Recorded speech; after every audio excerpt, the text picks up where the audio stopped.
and Robert will agree with me, and that's president, right?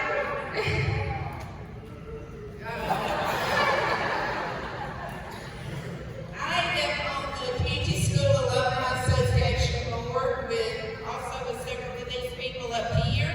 I don't know if you knew the board existed or the association existed, but if you went to community school, if you were a janitor at community school, if you were a teacher at community school, however you're connected, you are an alumni of community school. Woo! And we need people. So remember that if anybody is interested in becoming a part of the association, you are in fact a part of it. But if you would like to help us, we do a golf tournament every year in September. We do an annual meeting, not quite as big as this, but at the high school auditorium every year, first Sunday in November. So make plans to come next year to the high school auditorium, and we'll do this all again. We use the money from the fundraiser from the golf tournament to provide a $1,000 scholarship to a graduating senior who is going on to a 2- or 4-year college. We also do a $300 scholarship to a graduating senior who is going to the Tennessee College of Applied Technology. So we use the funds that you guys give to us to provide those scholarships. And then we also do a $4,000 scholarship every year to one of the 3 schools. We rotate each year. So this year, the $4,000 is going to the high school. So we'll have that check for them today.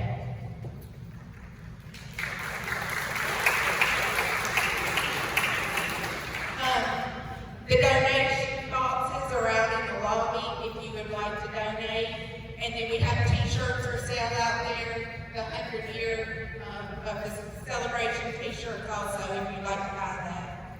The Community School Alumni Association, that we can tell, started originally in 1969, and Leonard Beasley was the first president. And then it reorganized in 1986, and Mr. Ron Adcock was president. So it has evolved over the years. We are now a 501c3 nonprofit organization, and we've done that in the last few years, so any contribution that you make is tax deductible. At this time, we would like to start our program for a moment of silence for Mr. Ed Gray, who passed away this week. He was a beloved principal of community school from 1987 to 1990. So if you please bow your heads for a moment of silence.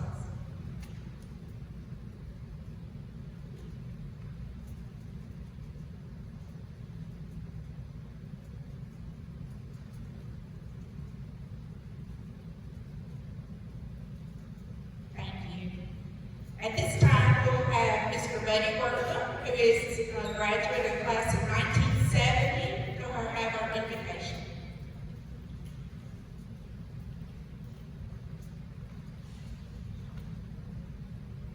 Welcome.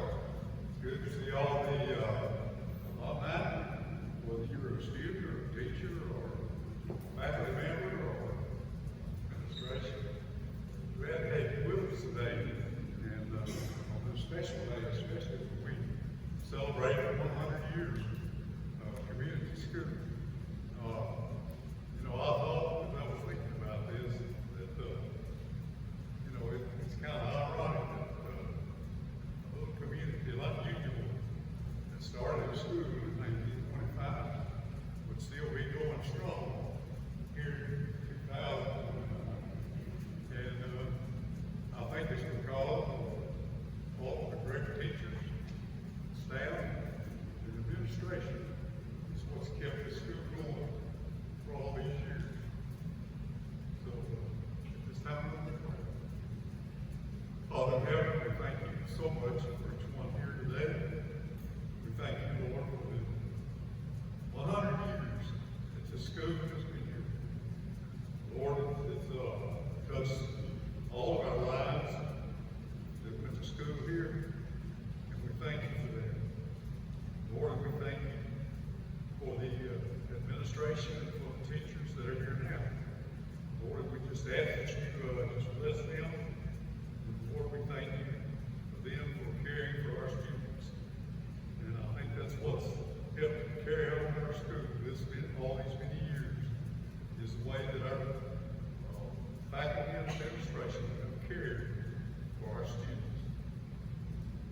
just thank you so much for this day. And we ask that you bless each one here today. Bless all those that will be speaking.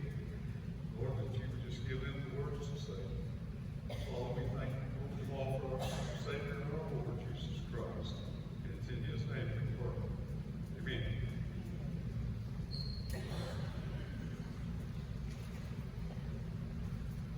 Thank you.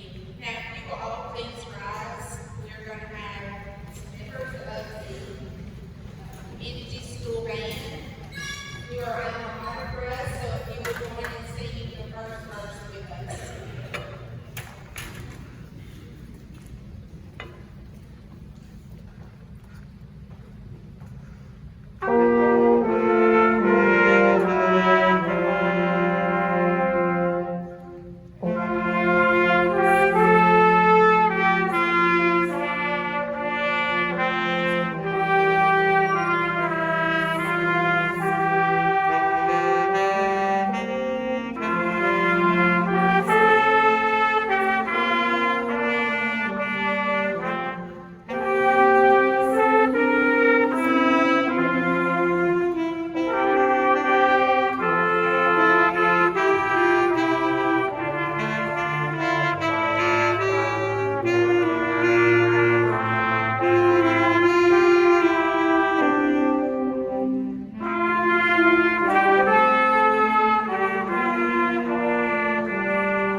We have three wonderful community schools now, and back in my day, we had one school, but we now have divided into three.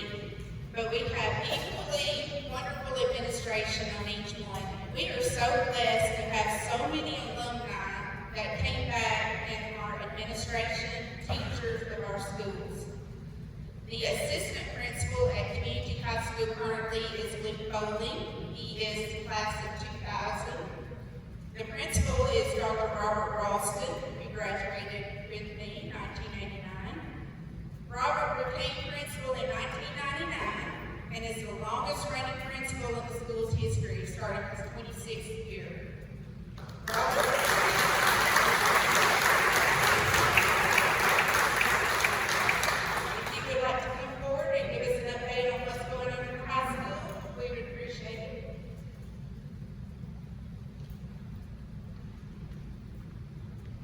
thank you, Renee. It's kind of sad when your students that you had are asking, what was it like back then? Renee asked me to take and do two things. The first was to give you a little bit of an update with where Community High School is and to give you a little bit of a report. That's going to be my first item, and I'm going to start off with that. I would like to say, first and foremost, thank you for letting me be here with you today to be a part of this event. For this year, we've had a great new start of the school year. We have some new leadership due to retirement. Ms. Sharon Edwards, I had to replace her as with my graduation coach. And Miss Amanda Lemons, who might not have graduated from community. I've seen Amanda here. I don't know where she's at this moment. She is our graduation coach. She is also part of my administration. She's also a confidant for me to go to whenever you have those long days. So we're pleased to have new leadership there. Mr. Jake Tyre was hired in my administrative team this year, replacing Mr. Brad Brown. Mr. Brown has had the opportunity to move further into his administrative career. This last year, Community High School graduated 125 students here on campus at our football field. Very excited about the many places that they will go. This year, Community High School is recognized for the third year as a level 5 school, which is the highest rank that you can have. Now, that doesn't happen by accident. That happens through a lot of hard work of our students and our teachers, and I'm grateful to be a part of that. One thing that, for me, I've been at Community High School 26 years, and the first time this has ever happened, this fall we actually had a decline in enrollment. For 26 years, we have consistently had growth in high school, anywhere from 6 to 10%. This year, we actually had a decline. There's a trend going on all throughout the nation of a lot of public school enrollment dropping. We did probably experience some of that due to homeschooling and other opportunities, but we are in a trend right now of some small classes. Community has consistently had big class, small class, big class, small class, big class, small class.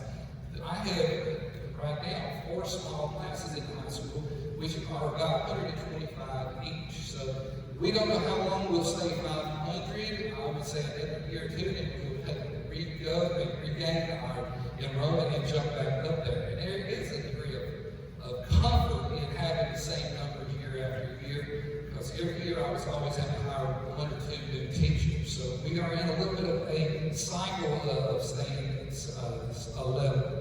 This year we've drawn up campus plans. Not that we have that happening right now, but we've got a master plan for our high school to hopefully start seeing some conversation with athletic fields to the high school.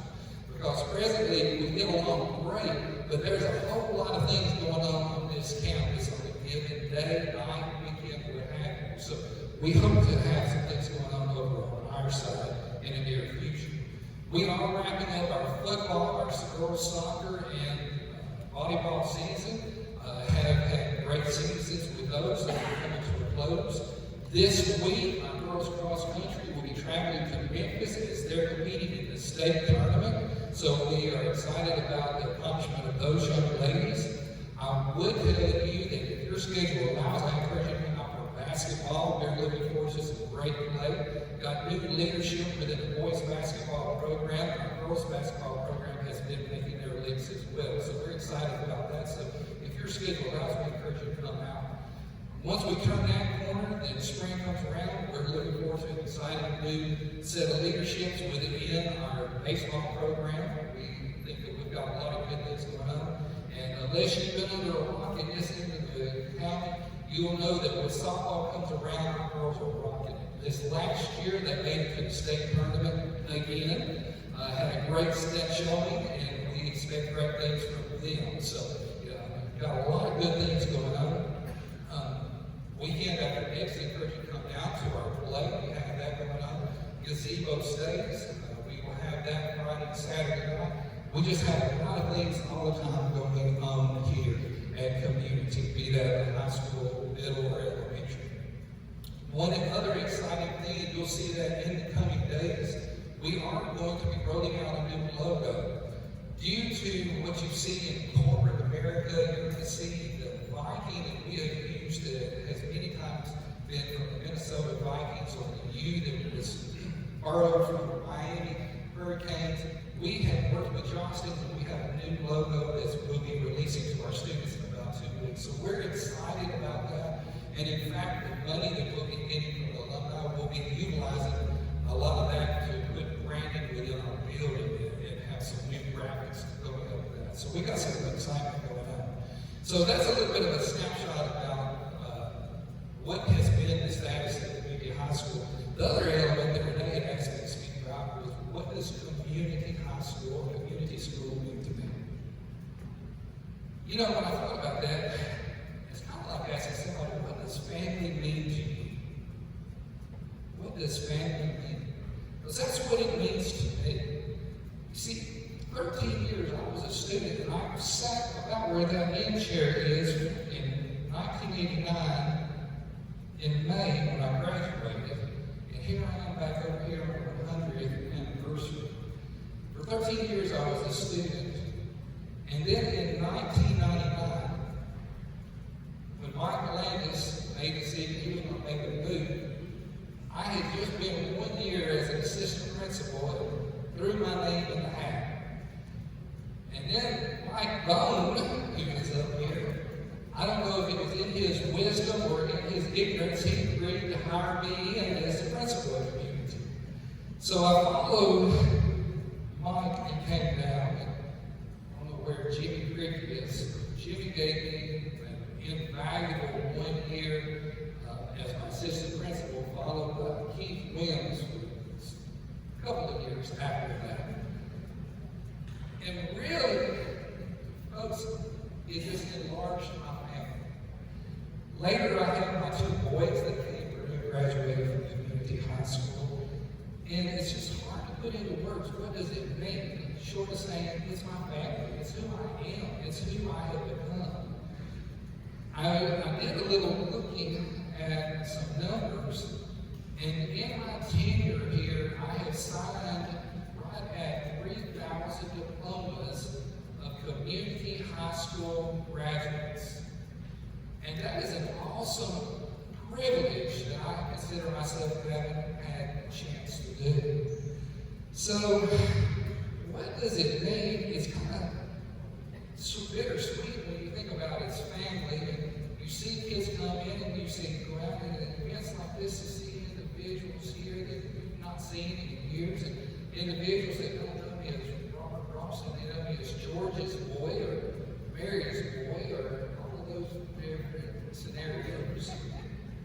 But it's a part of who I am, and it's a privilege that I've had to be here. About 5 weeks ago, I had a chance to speak to entering freshman students. And if you've ever dealt with freshmen, I have. But I was asked to talk to them about what it meant to be a community student and what community high school meant. And the only thing that really could come to mind was I showed my yearbook pictures from elementary to middle to high school to the class of 1989 standing in front of Will Boyd's home, shoulder to shoulder, and telling about all of those memories and individuals that you're now reminiscing about. So, what does it mean? Basically, it means who I have become, who I have been, and where I've gone, and I just want to say thank you. So, community high school, I won't be here for the next 100-year celebration. Unless they do some clothing and all that, but I've had for a bit on that. But it just means everything, and it's just a privilege to have found that for me personally. 39 years of my life have been with community high school. So thank you. Hopefully I didn't bore you on all of that. Hopefully I met the requirement that Renee asked, because as a classmate of hers, if they ask you to do something, you do it. No questions asked. But thank you, alumni. Thank you for all who came out here today.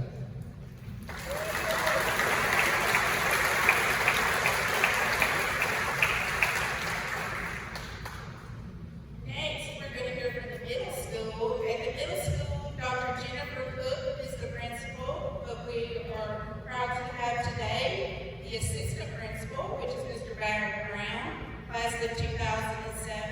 As Robert said, Brad began teaching at the high school in 2015. Is that correct? He became dean of students in 2024 at the high school, and then moved to assistant principal at middle school this year. So this is his first year. So now we're going to hear from Brad.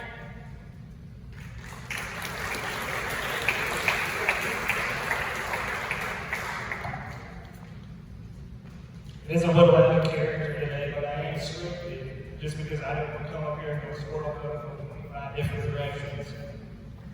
Which those of you that know me, I never knew that. It was just precautionary that I wanted to do that. So good afternoon, my name is Brad Brown. I am a 13-year community graduate, and I'm even more proud to be on year 12 working in our community schools. I'm an assistant principal, and I'm honored to represent Community Middle at this 100-year celebration of the best school, period. I'd like to start off with some updates and highlights from CMS this year. Our school is in a stage of transition and growth, and when there's a shift in leadership, identity is usually found at the core. Dr. Cook and I are the obvious new faces, but there are also several new teachers in our building. We've added 2 young, driven first-year teachers who are also community alumni. We're excited to have Ms. Brianna Whitaker with us teaching 6th grade math, and Ms. Scott McCabe teaching 8th grade ELA. We're working hard to support all of our new teachers as they find their stride and reach the potential that we see in them every day. Families have been very supportive, and we've been diligent in our efforts to provide consistent communication and strengthen the connection between our parents and faculty. CMS had the highest percentage of attendance among Bedford County middle schools for fall parent-teacher conferences. We're proud to see that those efforts are increasing the level of parental involvement, and when we all work together, the kids win.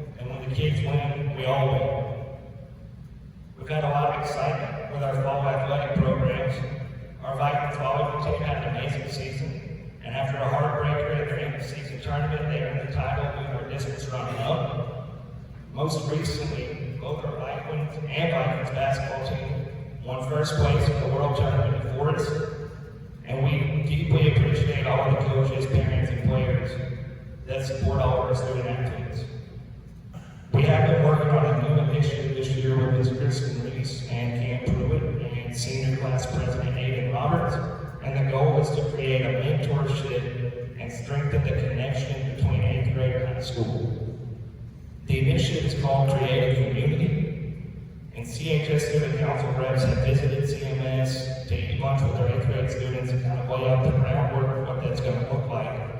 Future visits will focus on highlighting CTE opportunities and character building, and we are very excited to see this program develop and expand in the future. Our students, families, and whole community rallied to give Cascade a run for their money all the way to the very end of our cookie dough fundraiser. And I am going to take full ownership that all of those obnoxious social media posts were from my brain, so thank you for being patient on that. The first annual Cookie Award Battle for the Cookie Cup was a record-breaking fundraiser for our school, and we're looking to strategically use some of those funds. I don't remember the exact number, but I know last year they sold around $15,000 worth, and I was absolutely mind-blown to see that we sold over $50,000 worth of cookie dough this year. We are looking to use that money strategically to help our school, and I mentioned the idea of identity to you all earlier. Our building, that way, is very sentimental to me. It's the hallways that I walked in, it's the gym that I graduated in, and there are some changes and updates that need to happen to make it home for our kids now. When you enter our gym lobby, you can look up and see Home of the Vikings and Home of the Vikings, and right between those are the letters CHS. Our auditorium, the rec center of the curtain, you'll find those same letters. So we're hoping to use some of those funds we've generated to update and help our kids take pride in being somewhere in the middle. We're lucky enough to have 3 schools right here in Unionville, and as many changes as our students will experience while growing up, all that changes in their school name is one adjective: elementary, middle, and high. Sharing the bond that I knew with the class of 2007, I know that there is nothing else like that. It's time that we help distinguish our middle school and ensure that we're doing everything we can for our students in what is probably the most challenging and most definitely the most awkward stage of their life. Ms. Yost asked me to reflect on some memories of community and being older and a dad and a whole lot more sentimental than I used to be. My brain settled on what this place means to me and what it's done for me. Community schools played a huge role in shaping me into who I am today, and simply put, it's hard to imagine my life without this place. It's so much more than a place to work, a place to attend school. It's home, and the people are family. And putting the needs of others first and striving to do things the right way is ingrained in the culture of our school. For me, it did take a little while longer for that second part of doing the right thing to sink in. And admittedly, I am someone that's been in the principal's office both as a student and as an administrator. Dr. Austin, I know that you and Dr. Williams can confirm that. The life lessons, the pivotal moments that I had would have never happened without teachers and administrators that saw more in me than I did myself while I was growing up. For Miss Adcock, who practically adopted me into her 3rd grade class because I kept getting kicked out of mine. She would see me sit in the hallway, open the door without any judgment, and say, "Come on in." To Dr. Austin and Dr. Williams, who always had time to talk some sense into me, even when I was in trouble. And for some reason, Dr. Austin was crazy enough to hire me as a teacher, and then a while later, he added me to his admin team.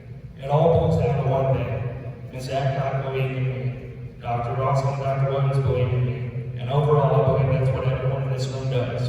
You believe in our town, you believe in our schools, and most importantly, you believe in our kids in the next 100 years.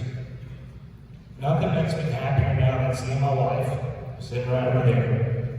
She is a Shelbyville Central alumni, and we forgive her for that. We try every day. She's teaching kindergarten and helping kids start their journey here. Or seeing my daughter and son walk in and learn in the same halls and classrooms that I did. You can't put a price on that. And I truly hope that in my current role, I can our school and creating a better future for our students. We appreciate our alumni for organizing this and being here today, and let's continue to do all that we can to make sure the next 100 years strengthen what we have here at community. Thank you.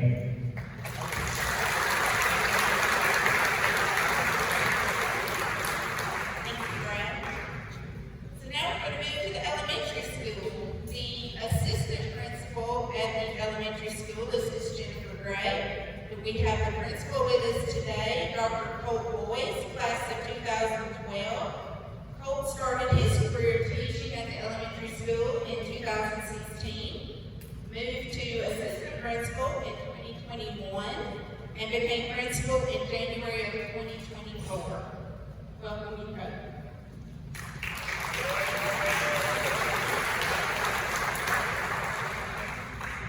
Good afternoon. It's a little loud. Maybe it's just me. For those who might know me, I'm Colt Boyce, and I'm proud to say that I'm a 2012 graduate of Community High School. Community schools has been a part of my life for as long as I can remember. My family has walked these halls, the same halls for generations, and it's safe to say that purple and gold run pretty deep within my veins. After graduating college, I came right back home.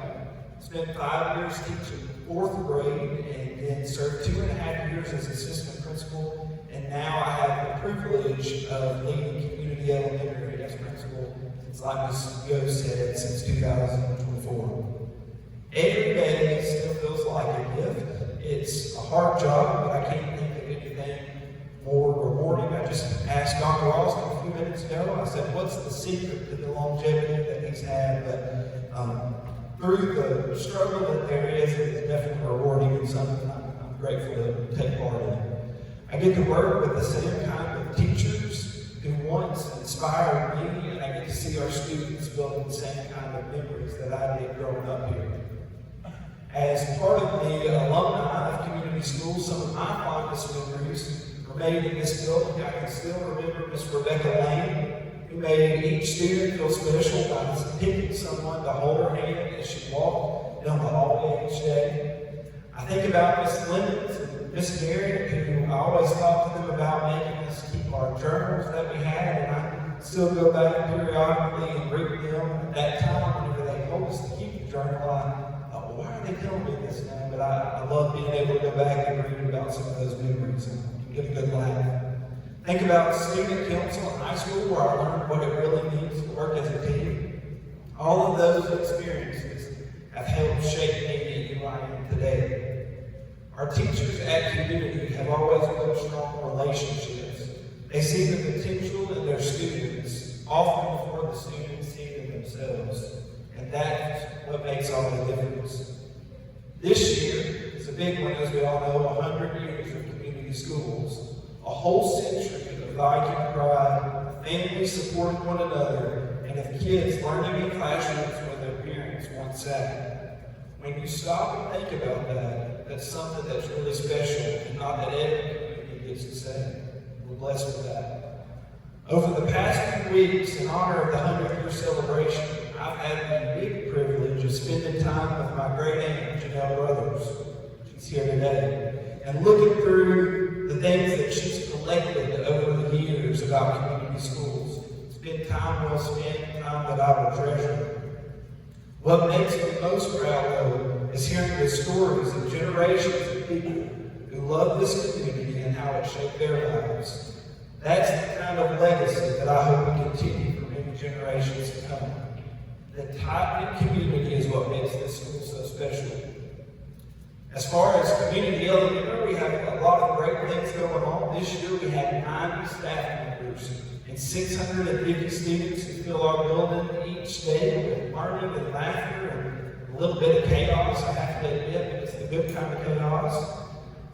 We made big strides the past few years with our academic achievement, continuing to improve each year. But one of the most things that I'm proud of this year is we've added a pre-K program. And those little ones, I promise you, if you're having a bad day, you just need to put a smile on your face, you need to go out and hang out with those pre-K kids. They'll leave you grinning and definitely entertaining. And we're We're so excited to see how this program continues to grow for our school. Our 4th and 5th grade athletic programs are off to a strong start this year with both our boys and girls basketball teams currently undefeated. We can't wait to see what they accomplish this season. Just this past week, we wrapped up our fall book fair, which was our biggest ever, bringing in nearly $25,000 in sales during Grandparents Week. We're very strategic with that, bring those grandparents in and get those kids in there at the same time, and make some money. The turnout and support from our families and community has been incredible. When I think about what 100 years of community means, I think about people like all of you, alumni who still show up and give back. Think about teachers who pour into kids just like someone once poured into them. And I think about families who keep choosing community year after year because they know this isn't just a school, it's a family. So from the bottom of my heart, I want to thank you for helping a kid like me, a place like this where a kid like me can grow up and come back and now have the honor to work along with the next generation. And I'm looking forward to seeing what community can accomplish in the next 100 years. So thank you again, and we appreciate it all that y'all do as the Alumni Association.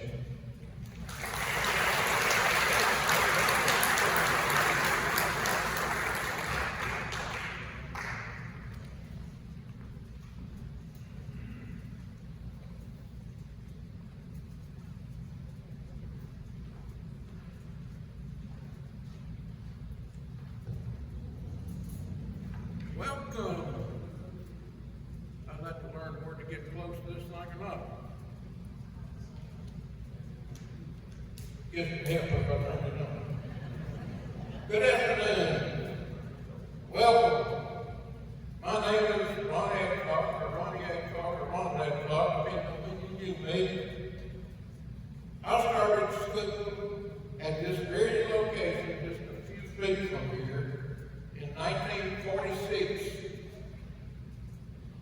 My mother and father-in-law all graduated from community school in the first class that spent all 4 years here, which was 1929. 30 years later, I graduated in 1959. 30 years later, the youngest of my children, which was Renee, graduated in 1989. And 3 of my grandchildren graduated here. I have another that's currently a junior, and then I have a great-granddaughter that is in kindergarten. My mother retired as a teacher here. My wife retired as a teacher here. So my blood runs purple and gold. My roots run very deep in this community and in this school. With all of these good educators that we've had, and administrators, which we've talked about some already, we're going to meet more, have really been committed to this school and this community. How did this school ever get started? It was very interesting to me to find this out. Where did the name community school come from? Well, it came because people in this community saw the value of education and were committed to do something about it and to make things happen. I would like to read a portion of a letter that was written by James M. Ely, who was the class of 1947, having to do with where community high school got started. It reads as follows.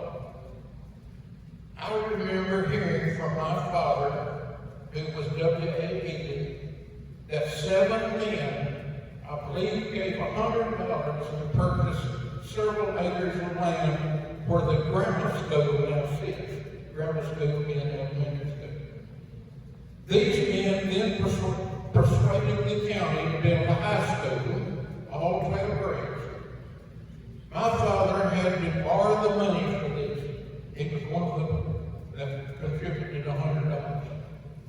He borrowed it from a man in the community who lent small amounts of money to earn interest. The rate was 6%. He was not sure who the man's name was. I wish I knew that.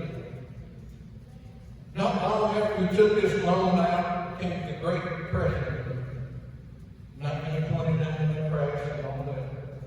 My father didn't have the money to pay it back. So he paid interest on this $100 for 16 years for a total of $96 in interest. And then the gentleman that he borrowed the money from passed away. And in order to sell the estate, my father had to sell 2 milk cows to pay the estate for the $100 that he borrowed to help buy land for this food. That's what the call did. And he goes on to say, I wish I could tell the name of these men, but I don't know, like I've ever heard, as I was not born until 1929. And when I graduated in 1947, there were about 150 students here in the 12 grades, and there were 12 in my graduating class. James M. Ely, the class of 1974. So, in the spring of 1925, 5 acres of land was purchased for $687. On this land, a high school was constructed. And since it was a central place for a high school for the children who finished 8th grade and 10 different smaller elementary schools all around this area. School began in 1925. The chairman of the Board of Education, who was J. Will Kimmons, named the school Community School. And the name still carries on today. The original building consisted of 6 classrooms and an auditorium. And those 6 classrooms were heated with a pot-bellied stove, coal-burning stove in each classroom. The restrooms, the girls were on the east side, I think. That's not our house now. And the boys were on the west side. In 1925, a short time later, they bought 2 more acres, the Board of Education did in this case. 2 more acres for $150. On these 2 acres were built 29 stalls for horses and buggies, which the children used to get to school. In 1925, Mr. Lynn Carter and his wife gave about a half acre in front of the campus for a school playground. And that property at one time was a toll gate house. Any of you remember that?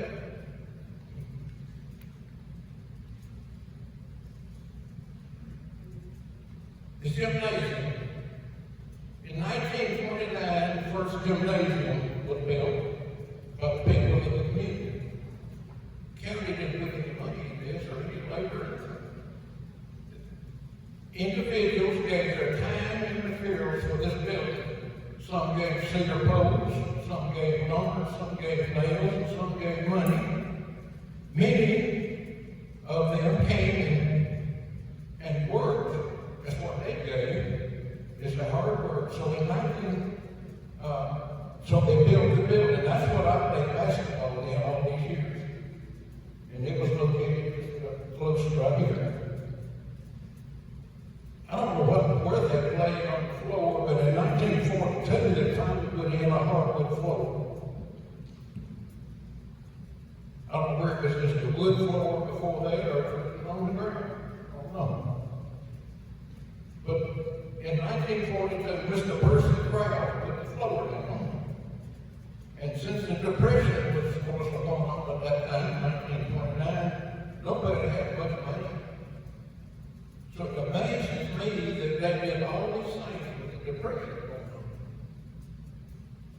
But they would give what they could.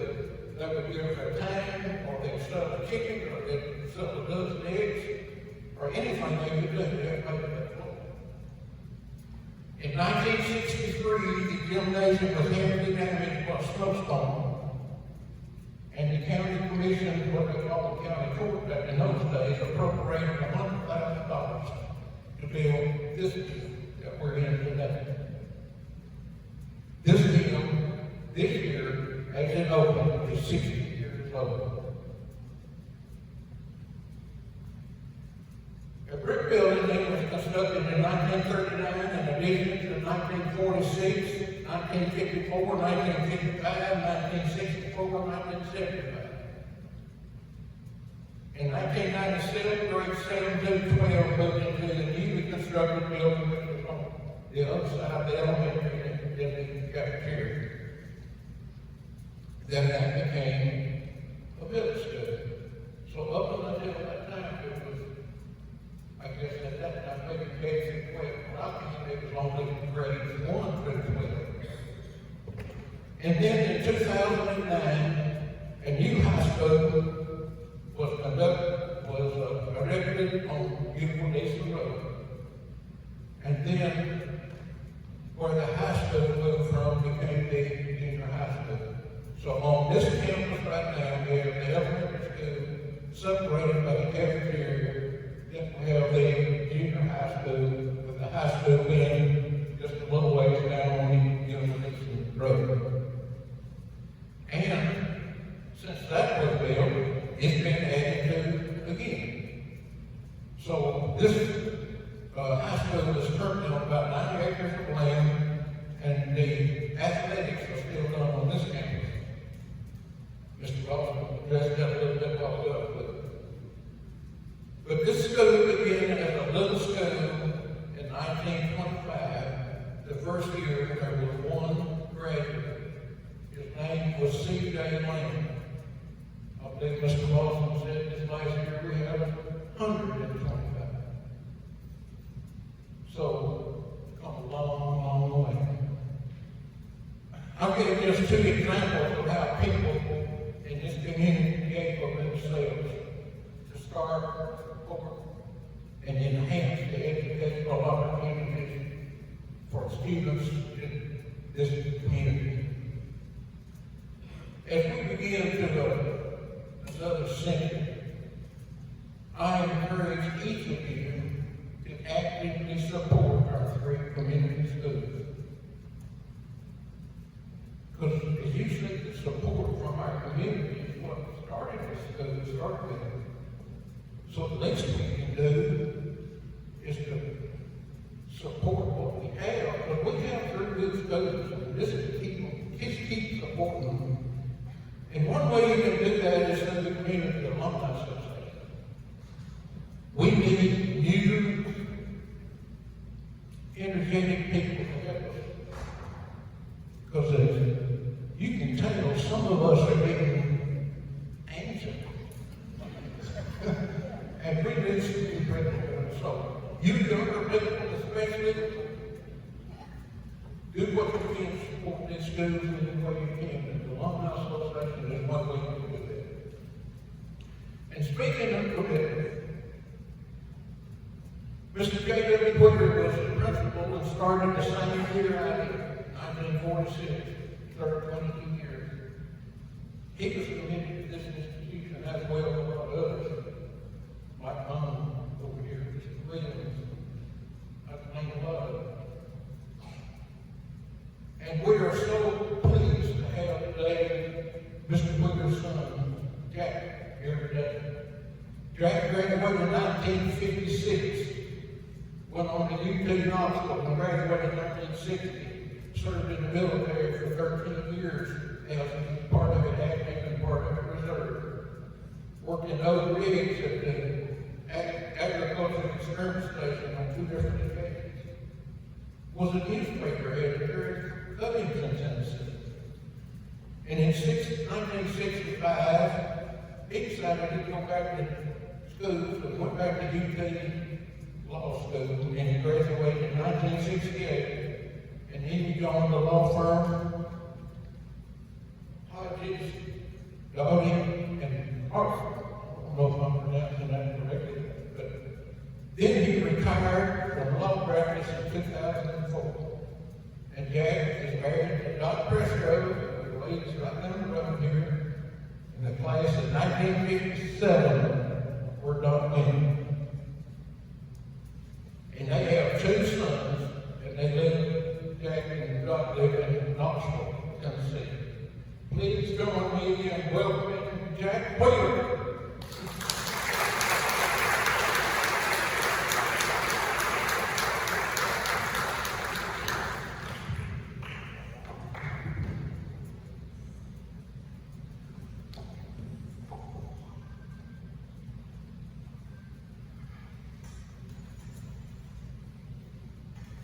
We've heard enough about the way things are.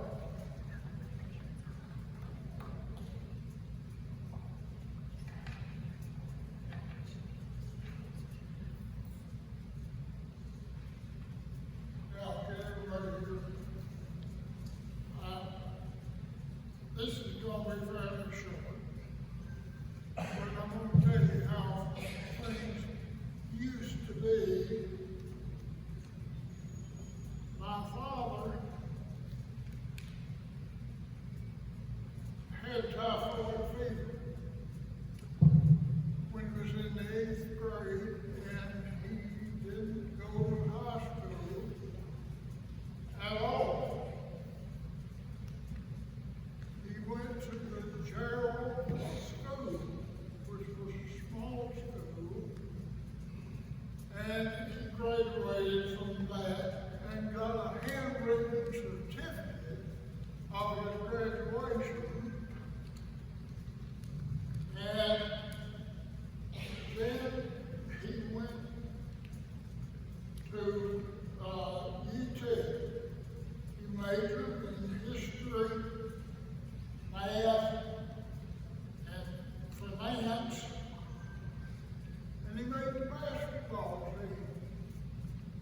But he didn't go get a suit because he didn't think he made it. And besides that, he had to work and he had a job, so he just didn't go get the suit. He graduated in 1928 and went to work for Cherokee Textile Company, and that lasted for about 3 years because he couldn't stand the noise in the mill. And he left and went to Bledsoe County High School in Pikeville as a teacher. And lo and behold, they didn't have a football coach. Well, he had never played any football, but he got to be the coach anyway. And it turned out that one of the opposing teams had a goat for a mascot, and the goat was trained to go out and knock over the lineman for the opposing team. And so he got the experience of coaching against the goat.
that some of his players had crawled up in the overhead of the ceiling and cut a hole in the ceiling and peeked down at the girls dressing. And he said, in his infinite stupidity, I'll say, Mr. Wheeler is going to hit you. And so Dad was in his office, and the boys came to the office, and he said, what's going on? They said, Coach said you were going to whip us. Well, Dad said, what for? They told him what for. He said, oh boy, come with me. And he went down to the gym, and on the way there was peach tree. And he told the boys, stop and each one of you cut a limb off the tree and bring it with you and come on. Let's go up in the overhead. They did. He said, told the first boy, okay, get down in the position that you were in when you were peeping at the girls. And he said, boy number 2, okay, give him what you think he ought to have for that offense. And he proceeded to beat the heck out of him. And Daddy went the whole round.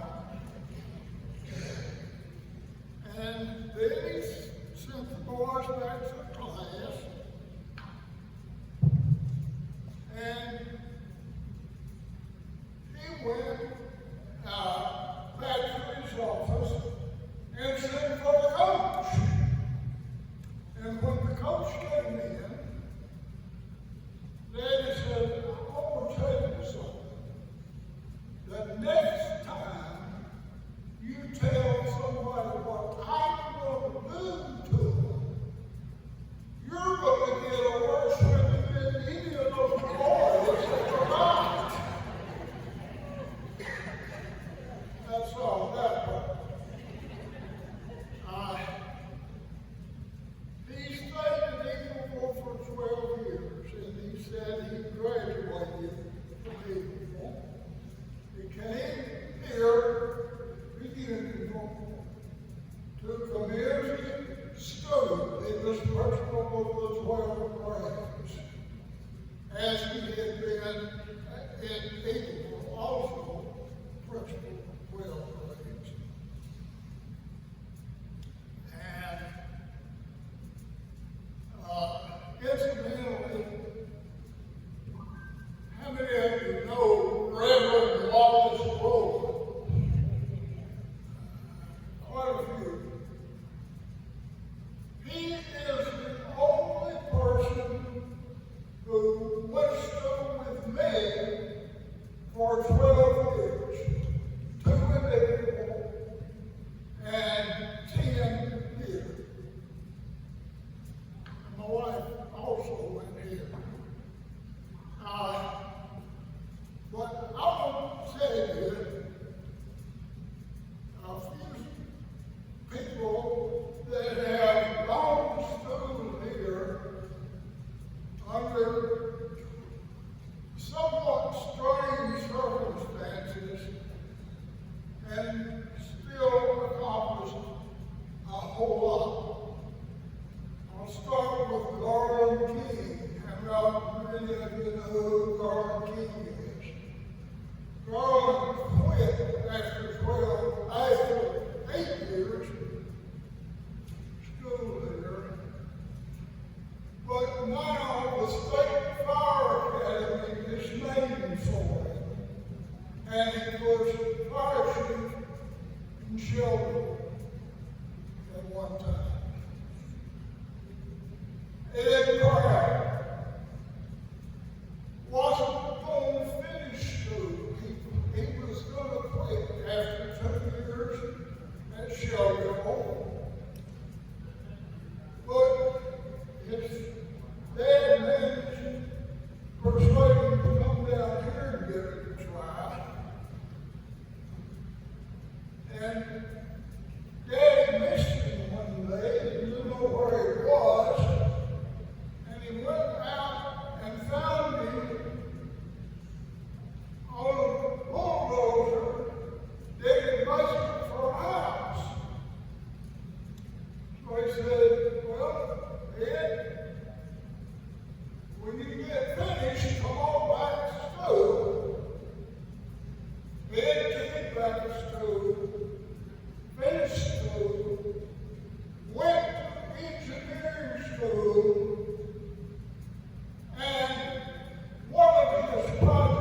and he was monkeying around, having fun, teasing my dad.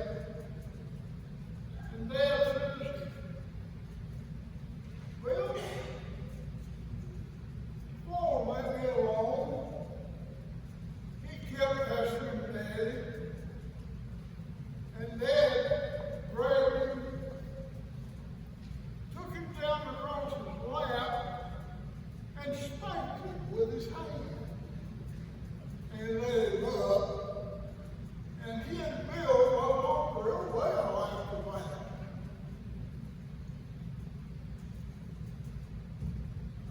He retired in 1968.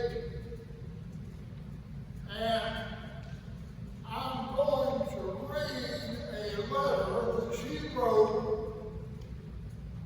to the class of 1952 on the occasion of their reunion in 1994. On July 14th, 1952, you had been high school graduates for about 2 years, about 2 months. You were making decisions about how the adult lives you were just starting would work. I was 49 years old, anticipating a 50th birthday in about 2 weeks, and pretty comfortable in a career aimed at helping young people get a fair start in life in a rural community with limited resources and good values, good basic values. Now you are about 10 years older than I was then, and many of you are probably looking at the prospects for the world your grandchildren are growing up in. Your own careers are well advanced, and I know some of you have retired from one successful career and started others. News of some of you comes to me from time to time, and it nearly always makes me proud of what you have accomplished.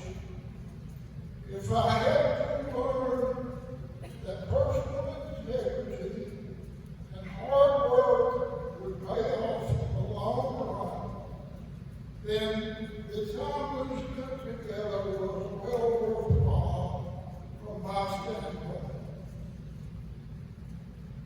From the reports of those of you I've seen from time to time, it seems most of you have been fine citizens and contributors to your communities. For a man 2 weeks short of 92, I think I'm doing reasonably well. My hearing isn't as good as it once was, where I hear enough to know I'm glad to miss a lot of what I didn't hear.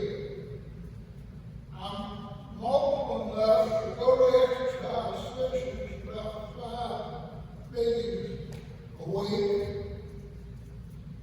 And while I don't see as well as I like, large print has let me read 35 or 40 books, including a 2-volume history of the 1950s since the first of the year, and I watched most of the Braves games on TV. I hope your meeting will be a success. I'm sorry that living in Knoxville makes it difficult for me to attend. And with that, I'll graduate.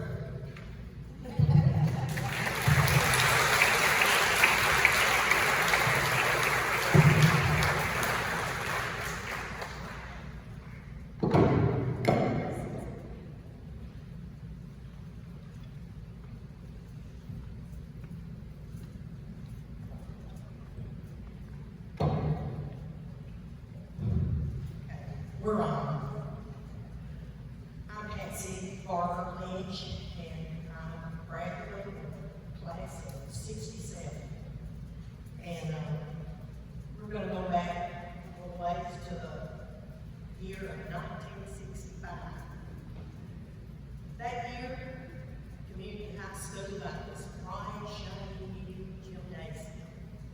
And it was said to be the brightest lit gymnasium in the mid-state. We also got a bright, shiny, new, young coach that year, Mike Bowman. You know, Coach Bowman accomplished two things, even initially junior year. He took a team of country boy Vikings and got them to defeat the mighty Central Golden Eagles 2 years in a row. And you know, back then, for us, that was as good as winning a state tournament. But then you later, you went to coach in the Golden Eagles. However, a few years later, he became our Bedford County superintendent of schools, and he still accomplished things for community high school. And for that, we're grateful. Come here, Mike. 1965. That somebody's going to say it's the 60th birthday of this gymnasium here. You know, I would say that makes us still on. You're only as old as you think you are. Yeah, but you know, just like this gymnasium, we're still standing. And you know, you were then, and you still love coaching and teacher to a whole bunch of folks. Talk to us. All right, thank you.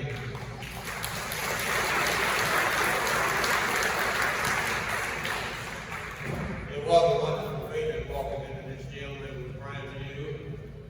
Of course, by today's standards, you might consider it small, but at that time, it was a new gym for a rural school.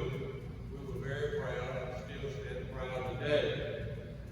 And during my short tenure of 3 years, I have many wonderful memories of this gym.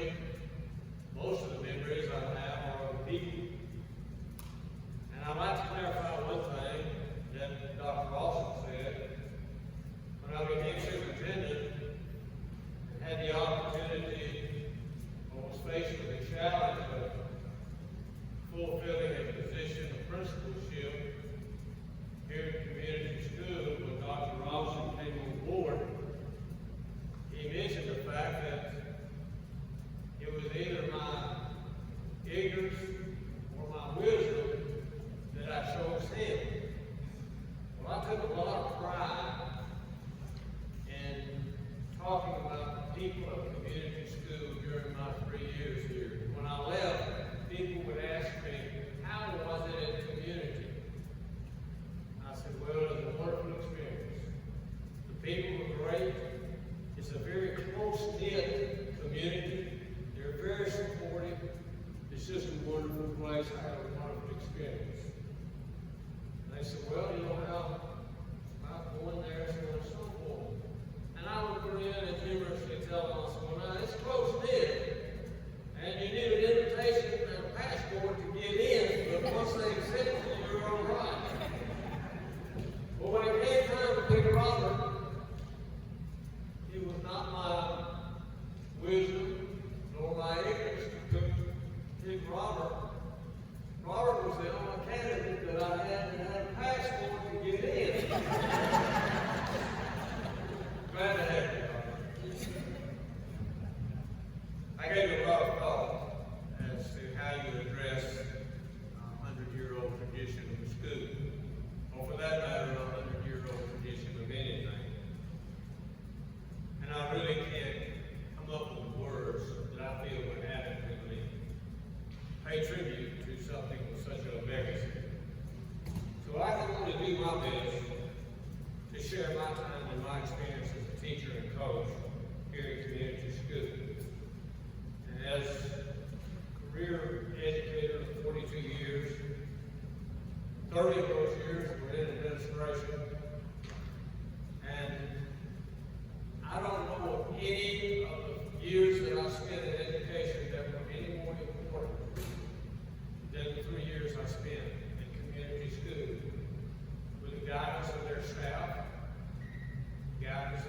administration, the guidance of Mr. Wheeler. It was an amazing experience. And it gave me what I feel was the foundation that I could use and did use for the next 38 or 39 years of my career. It started here. And I appreciate it, I'm grateful, and I'll never forget it. I learned a lot. I learned a lot from the staff. I learned a lot from Mr. Wheeler. And I learned a lot from the students, many of you that are here now. I was very young. I made mistakes. But I learned from you.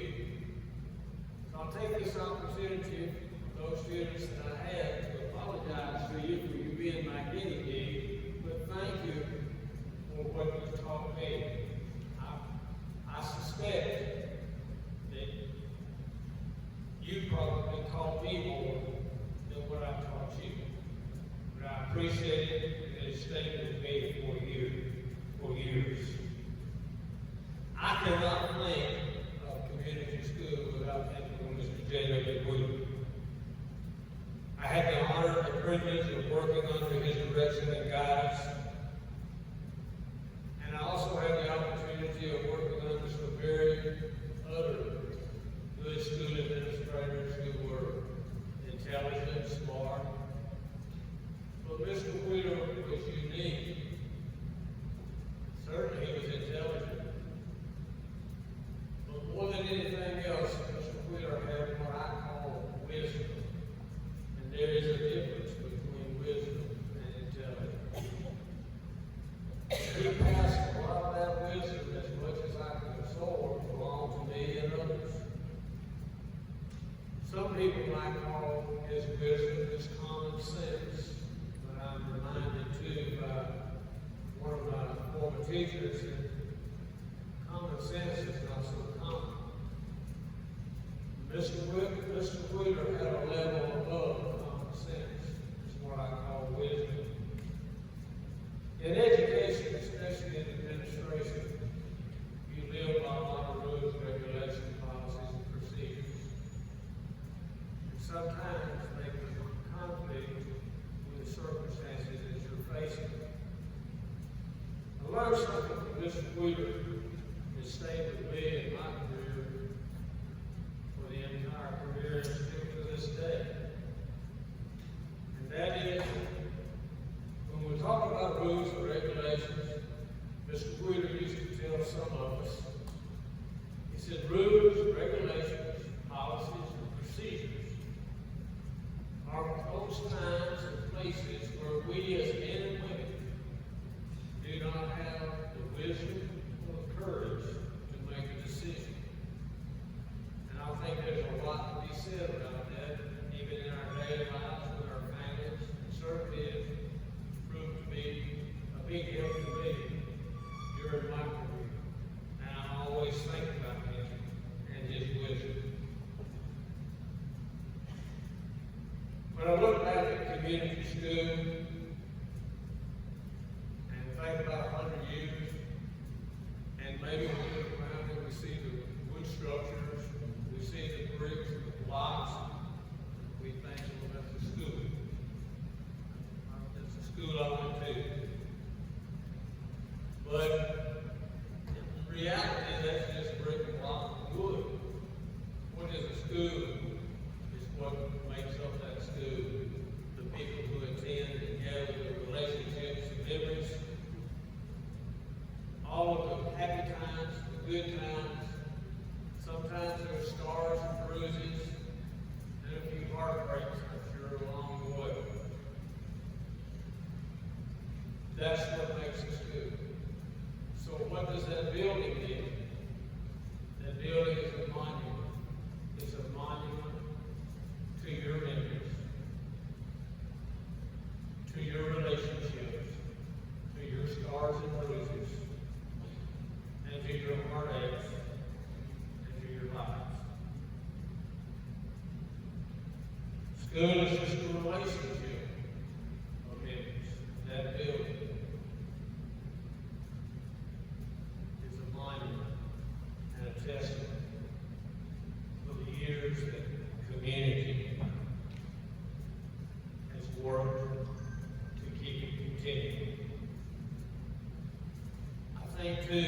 Mr. Wheeler, and I honestly believe, folks, that this school would likely not be here today if it were not for Mr. Wheeler and his willingness to look over rules and regulations and policies and to make the circumstances work for the student.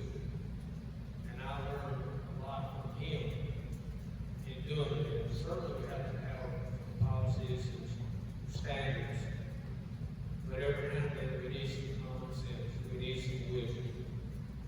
And Mr. Wheeler exemplified that in my eyes. So from my standpoint,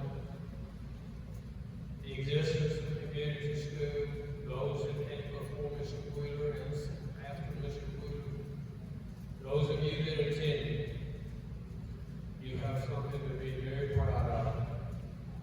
And a school in the community that stands on its own, proud in its own rights. I thank you for letting me be a part of it, and it helped me throughout my career. And even today, I am proud to say that I was a part of the community school and a part of the community neighborhood.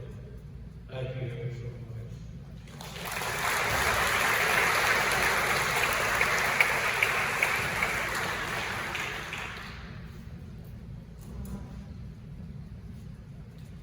The next person we're going to hear from is Dr. Keith Williams. Dr. Williams graduated from Riverdale. We're going to forgive you for that. I think we converted him finally to purple and gold. But he went on to get his college degree from MTSU. And he also has a master's in EDS and a doctorate. He became assistant principal at the high school in 2000 and served until his retirement in 2024. And he is the longest serving assistant principal in the school history. He was wonderful at keeping our website up to date. Even during ball games, he's posting scores for us. So we really enjoyed that. And if you haven't been to the community high school website, you need to go. There's rolls of graduates. All the yearbooks are digitalized out there for you. You can look at your school year. I think we have a few missing, but most of them are there. You can click on CHS Alumni and find all this history you've been hearing about today. So go check that out. Dr. Williams is the Uncle Shuffalo of the Uncle Shuffalo and his Paint Hollow Hootenannies band. He and his wife started Roman Fest at their family farm, and he commanded a lot of respect at this school. Kids loved him, but they also really respected him. And I think lately, since his retirement, his best man now is Big Papa. So come on up, Big Papa.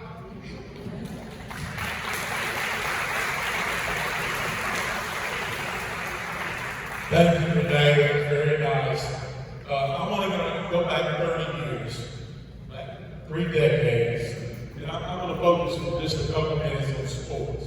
When Mr. Jimmy Crick retired with the huge shoes to fill, I became the athletic director. And in 1992, when I started, all we had was basketball, baseball, softball. That was it, and cheerleading. And I helped for a few years to help Coach Evans with basketball, and I wound up coaching baseball.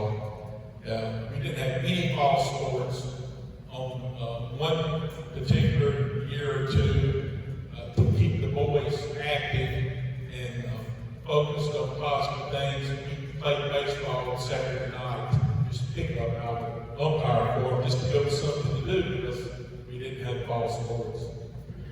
In 1998, the first edition was cross country. Coach Mike Edison started this with the basketball players in track. We did not have a course on campus, so I mowed off a course on the family farm. Jean, my wife, being this hospitality, she would make the kids lemonade and brownies and other kind of treats. Our brother-in-law, the neighbor, Dr. Jay Biden, would start the race with his Civil War cannon, and it became very special, very popular, to the point we had to turn schools away. We did that for about 20 years with cross country until Coach Neal laid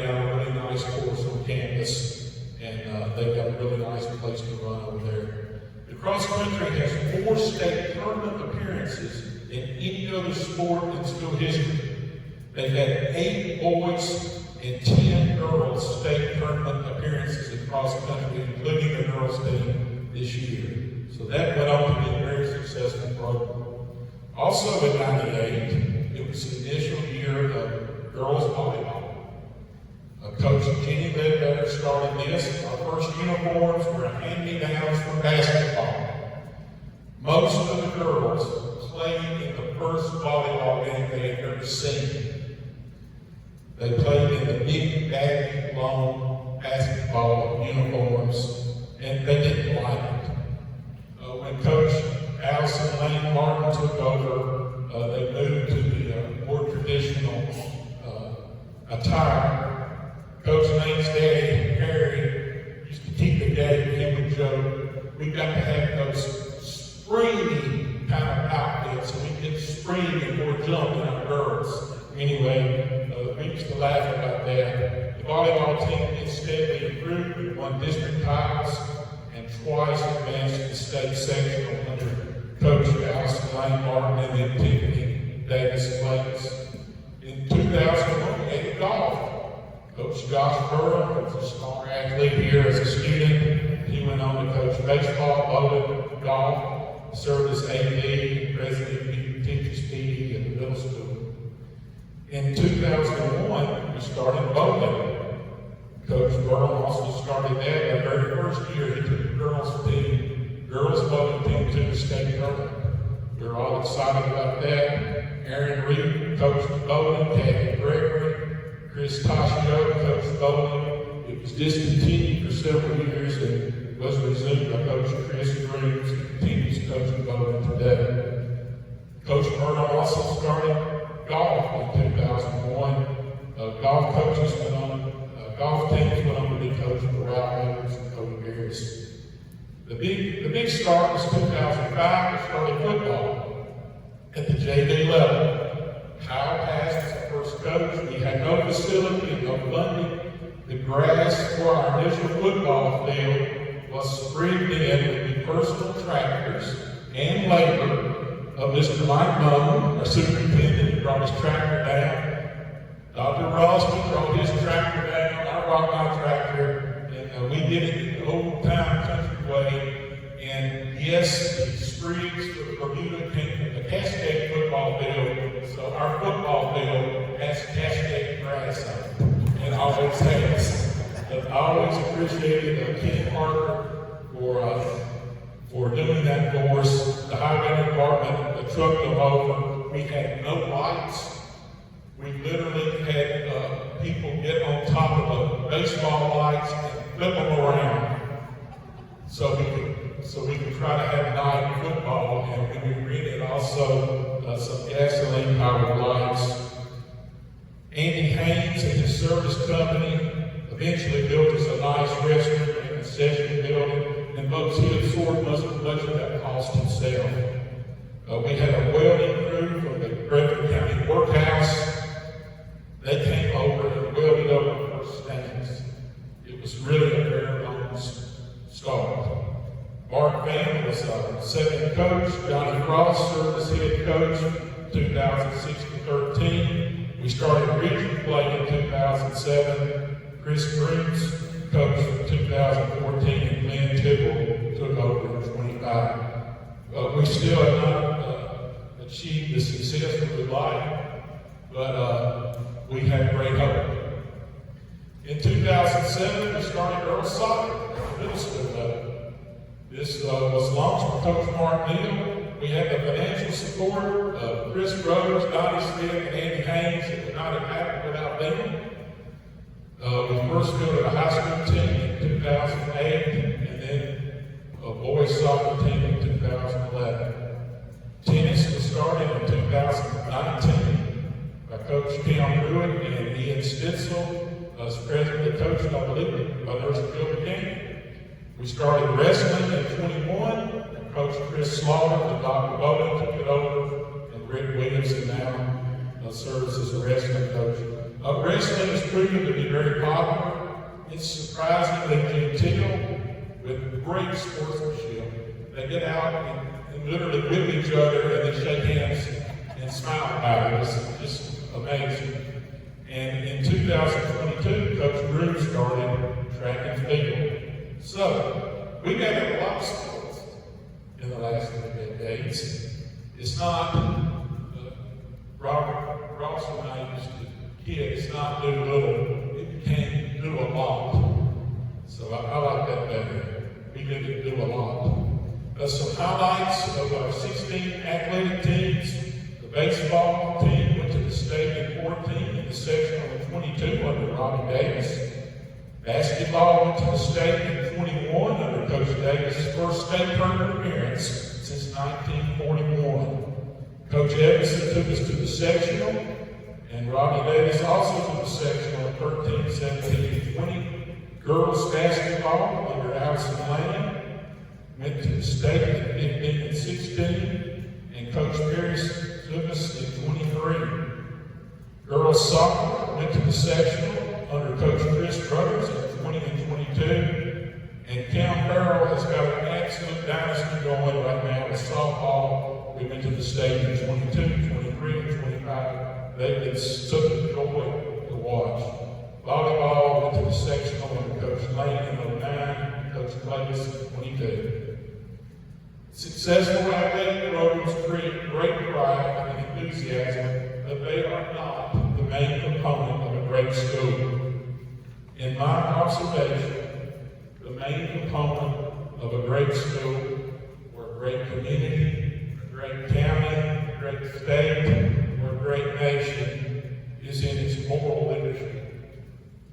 And in the case of the school, teachers and students. I've been blessed to work with what I would just call fine Christian men. Jimmy Crick is in the building right now. Mike Landis is right here with us. Mike Bone, Robert Ralston, just fine Christian men. And I've been very thankful for them. They've been a blessing to my life. And I just pray that we continue to have such fine, good leadership in the next 100 years at Community High School. Thank you.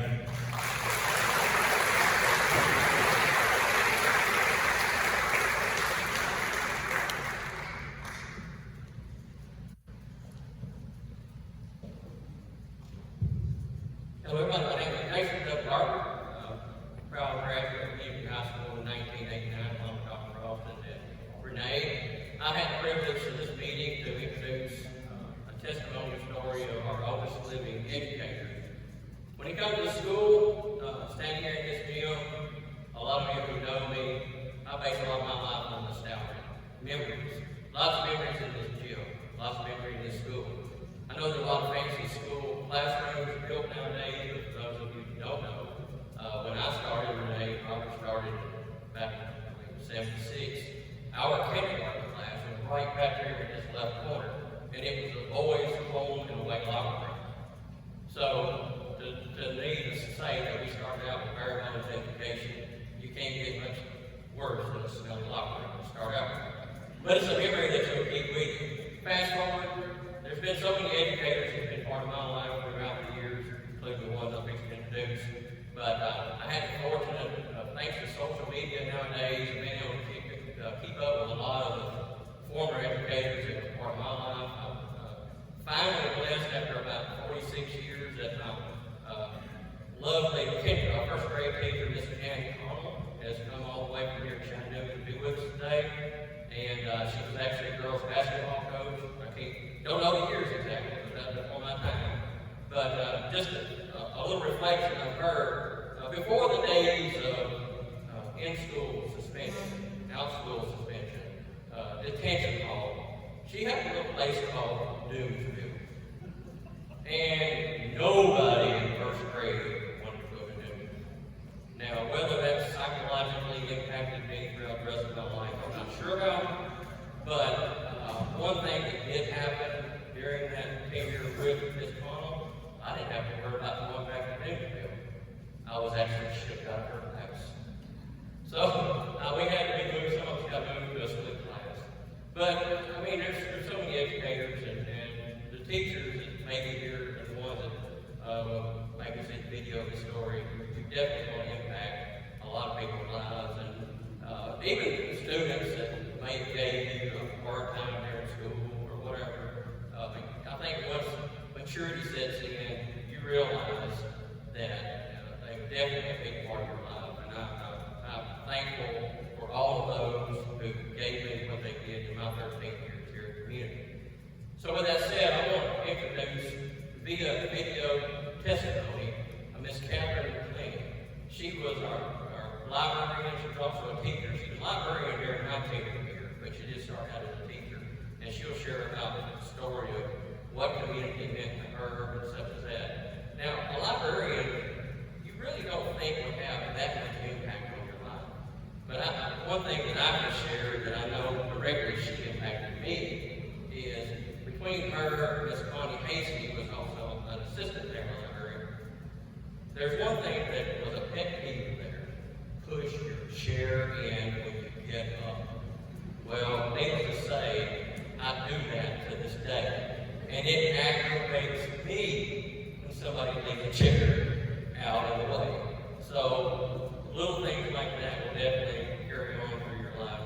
So at this time, also, she may not say this in the interview, but she does love community and wants students to come visit her. She's actually in NEC, I believe, not long now, but she does reflect and talk about her students quite often and wants to share this opportunity. So I hope everyone can see the video monitor and get the audio off of it. I think you'll see a very interesting story.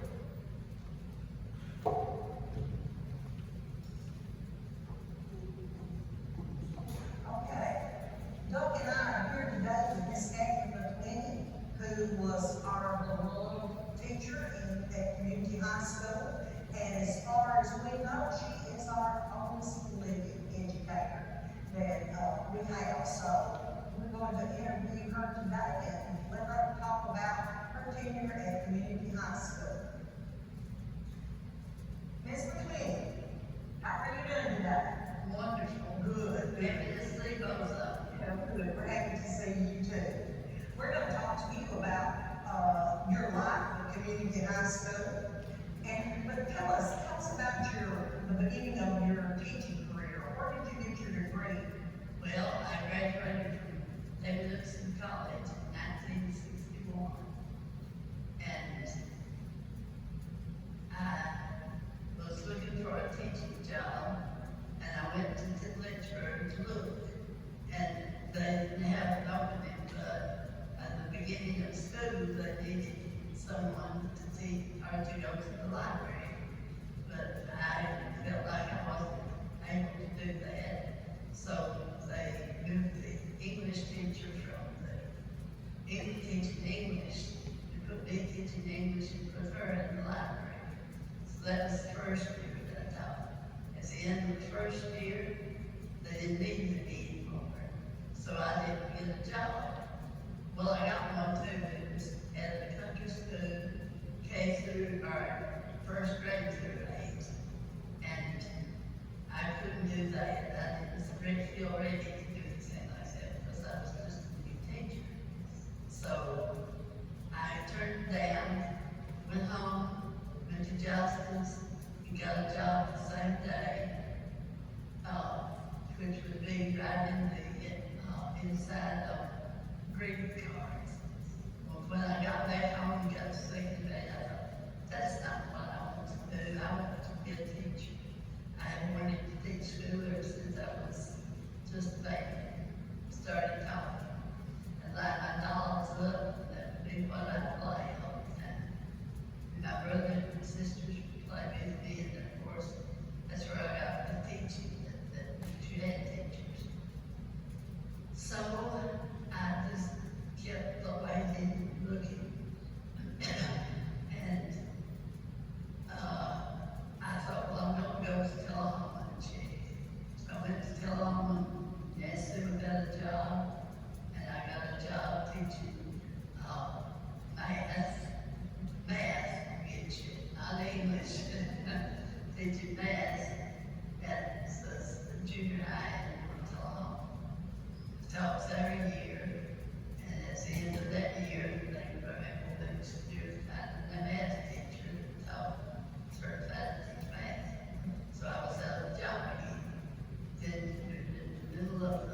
who were my great grades, and she had been my sixth grade teacher.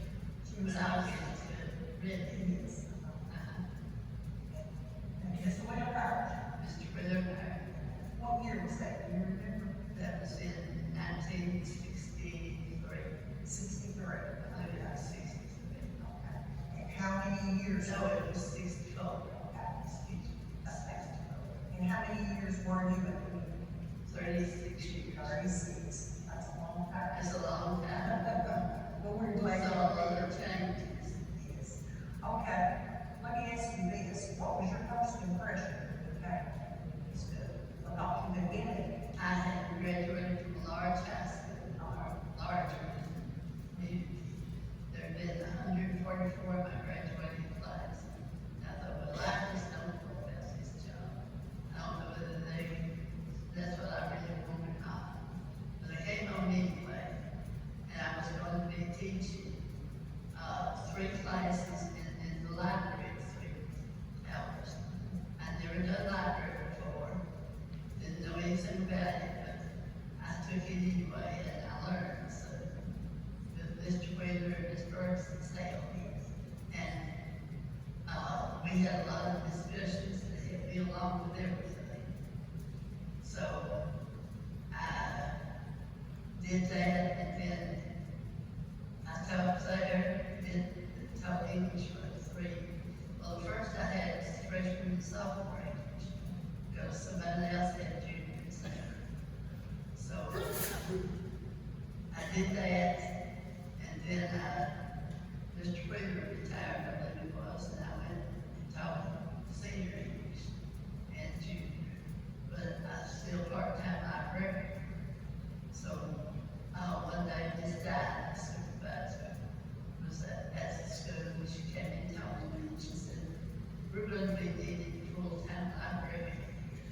But this is after I had taught several years, taught freshman, sophomore, junior, and senior, then after Mr. Wheeler retired. So I thought, well, I'm tired, I've got to go back to school to renew my teacher's degree. Had to renew it after 10 years. Well, I thought if I make a good grade, I'll get my master's. But if I don't, then I'll be through when I get my requirements.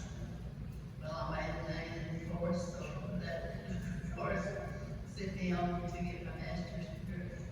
And I got it in library science, and then my minor was curriculum and instruction. So I taught at Henryville in investment time. That's correct. English, and I had ended up with English for a while, 3 hours, and then library 3. Till later on, it became just English. I would say.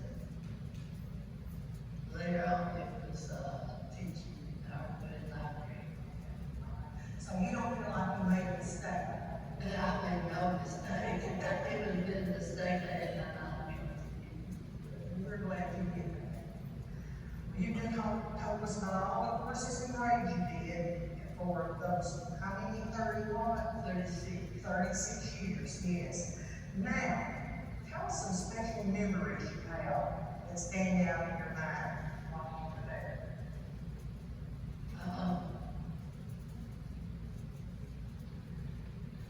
I remember how all of the students that I taught accepted me, and I enjoyed the students very much.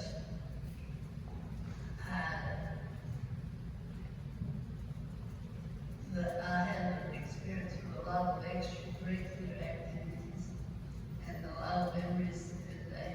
Yes, you directed our senior play. I directed senior plays for several years. I don't know just how many, but yes, I did direct your senior play. And I didn't have much experience with that either, but I soon learned. Well, I remember how much we enjoyed it, and I still have pictures that I took, all of us together. I'm a firm believer in anything that you do your best, no matter what it is. So I did the best that I could. I hope you all enjoyed it as much as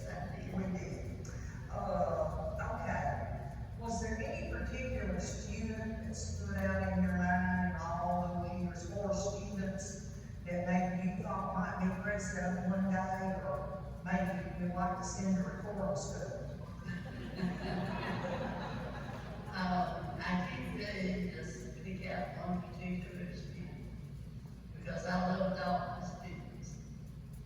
No matter who they were, I loved them. And I'm honest when I say I love them, because I did.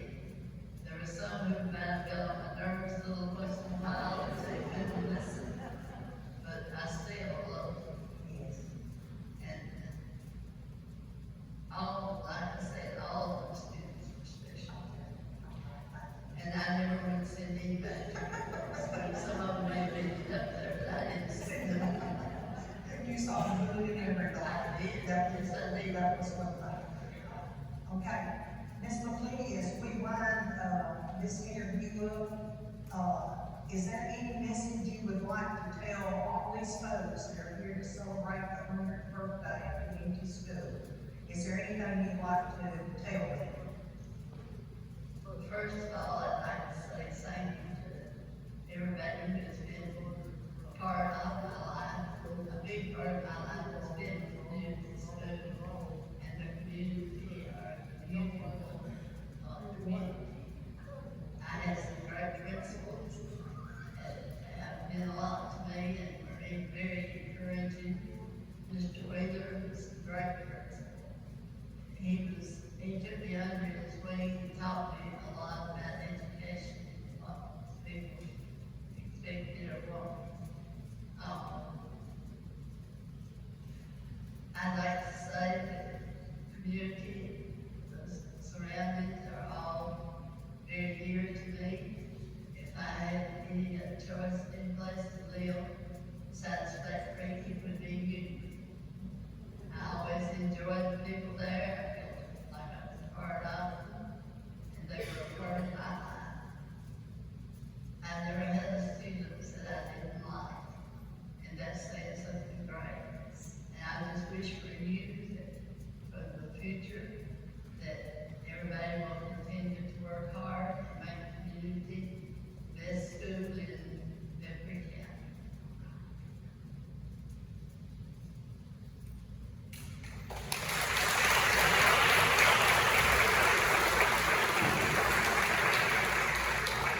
Good afternoon. My name is Amy Miller-Luna. I was class of 1996. We just heard from the oldest living teacher, but we would like to recognize the oldest living alumni. I believe we have someone from the class of 1947. Is there anyone here that graduated older than 1947?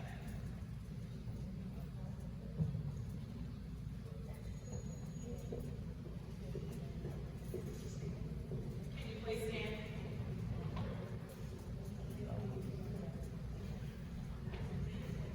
We've got something to do.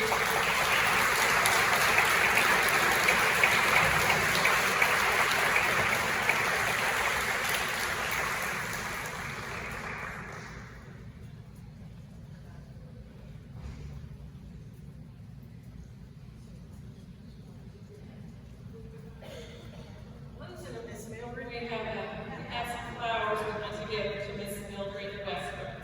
Thank you for coming today. We also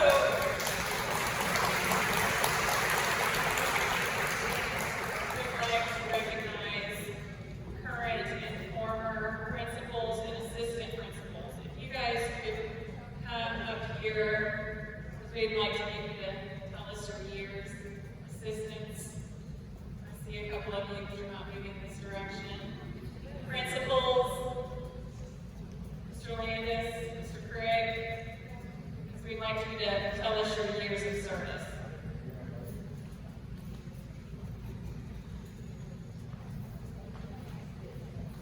We appreciate all that you have done for our schools over these years, and we just want to recognize you and thank you for all of the time and effort, because we realize it's not just when you show up at school, it's every day, all day long, for giving to this community, and we appreciate it.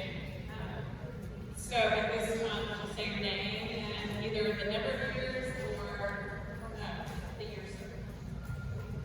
Colt Boyce, assistant principal of community elementary from 2021 to January 2024, and then principal from 2024 to present.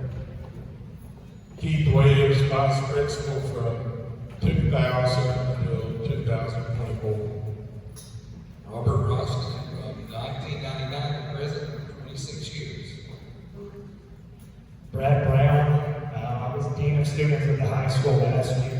As far as assistant principal, it's this year alone, so I've got a long way to go before I need to stand up here with these guys. I'm Mike Bendis, and I was principal here from 1990 to 1999 and left Memphis, Oklahoma, but I left my heart here in Indiana. Jim Crick, began my associates in the community school in 1954, graduated here in 1966, started teaching here in 1970, and taught for 30 years, retired in 2000.